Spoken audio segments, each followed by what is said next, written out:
ఇప్పుడు police security నేను అడిగిండేది కాదు. కోర్టు పోతే కోర్టు ఆర్డర్ ఇచ్చింది. కోర్టు ఆర్డర్ ఇచ్చిన దానివల్ల వాళ్ళు వచ్చి పోతారు.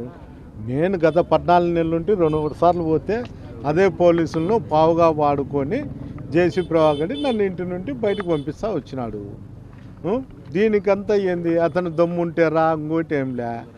అతను ధైర్యస్తుడు కదా, అతను ధైర్యస్తుడే కదా.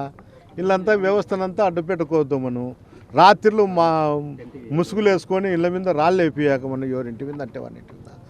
వాడు మొగోడే కదా. ఒకసారి కావాలంటే టెస్ట్ చేయించుకో, మన మొగోడో కాదో ఇంకోటో. వాడికి చేతనైతే ఎప్పుడు డేట్ ఇచ్చాడో ఇమ్మను. దమ్ముంటే నేను వచ్చేది ఏంది? వాడు ఆడ కూర్చొని నన్ను రమ్మనేది. ఇప్పుడు ఎస్పీ గారికి చెప్పమను, పంపిండి ఎక్స్ఎమ్మెల్యేను వాళ్ళ ఇంట్లోకి, మీరంతా పోండి అని చెప్పమను. వాడు చెప్పినట్లు ఆడుతున్నారు తప్ప నేను చెప్పినట్టు పోలీసు అధికారులు ఆపుతుంటే ఇట్లా బార్గెట్లు వేసుకొని నన్ను రోడ్డు మీద నేను కూర్చోవాల్సిన అవసరం లేదు, నాకు ఉండాల్సిన అవసరం లేదు. నాకు దమ్ము ఉందో లేదో వాడిని నిద్రలో లేపు అడగండి. ఉలిక్కు పడకపోతే కన్నా నాకు దమ్ము లేనట్లే. వాడు ఉలిక్కు పడితే వానికి దమ్ము ఉందో లేదో వానికే తెలుసు. ప్రతిరోజు నా గురించి వాడు మాట్లాడేది, ఉలిక్కు పడేది, రాత్రులు నిద్రలేని రాత్రులు గడిపేది నాకు తెలుసు. వాడు ఒక ప్రోగ్రాం పెట్టాలంటే పొద్దున్నే పలారం ఉంది, ఇంకోటి ఉంది అని 20 సార్లు ఫోన్ చేయాలా. ఇలాంటి నీచమైన సంస్కృతి నాకు రాదు. చేతనైతే నాకు దొంగతీడు మాట్లాడేది రాదు.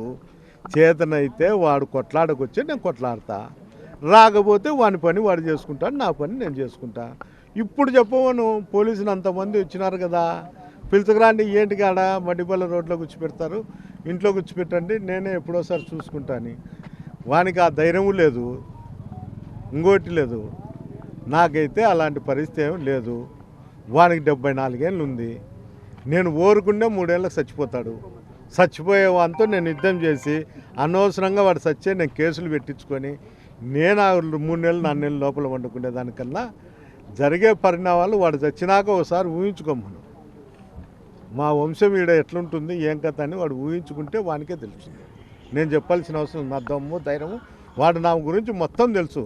లేకపోతే వాడేంటి చెప్తాడు, పెద్దారెడ్డి కుటుంబం తప్ప ఇటు రాజకీయాలు ఎవరైనా చేయొచ్చు అని వాడు శాసించుతాడా మా పార్టీలో? నా కుటుంబం వచ్చే వానికి గుద్ద మీద అంటారని,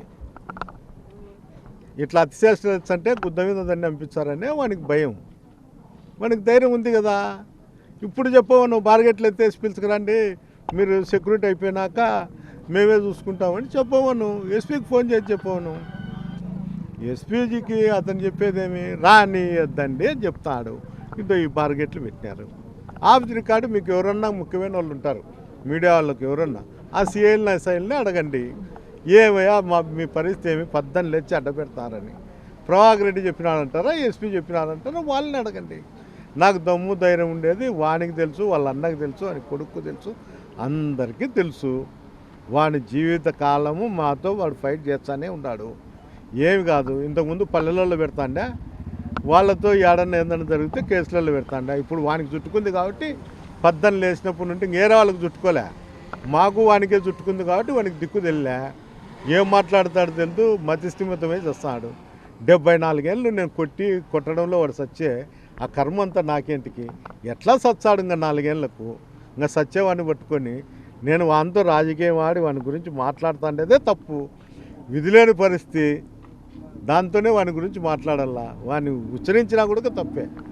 ఏంటికంటే 2-3 ఏళ్ళకి చచ్చిపోయిన ఆ కొడుకుతో నేను మాట్లాడితే అన్నీ తక్కువ వచ్చినా వానికి శ్మశానాల మీద పడినాడు.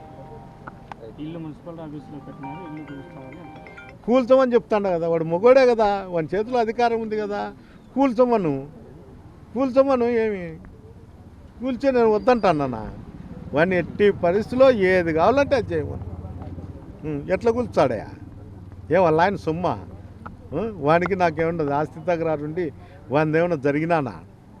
లేకపోతే వాడు నాకు లెక్కించిన ఇల్లు కట్టించినాడా?